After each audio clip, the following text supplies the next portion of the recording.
ইতিবাচক ধারায় শেষ হয়েছে ঢাকা স্টক এক্সচেঞ্জের সপ্তাহের প্রথম কার্যদিবসের লেনদেন।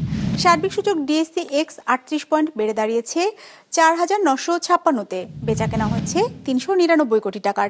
লেনদেনে অংশ নেওয়া প্রতিষ্ঠানগুলোর মধ্যে দর বেড়েছে ২৯০টির, কমেছে ৬৭টির, আর অপরিবর্তিত আছে ৩৮টির দর। এবার বাজার নিয়ে বিশ্লেষণ শুনবো ব্র্যাক এপিএল স্টক ব্রোকারেজের।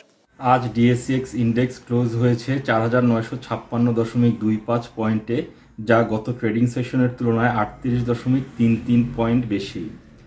আজ টার্নওভারের দিক থেকে মার্কেট ঊর্ধ্বমুখী প্রবণতা প্রদর্শন করে, যা গত ট্রেডিং সেশনের তুলনায় 22.3% বেশি।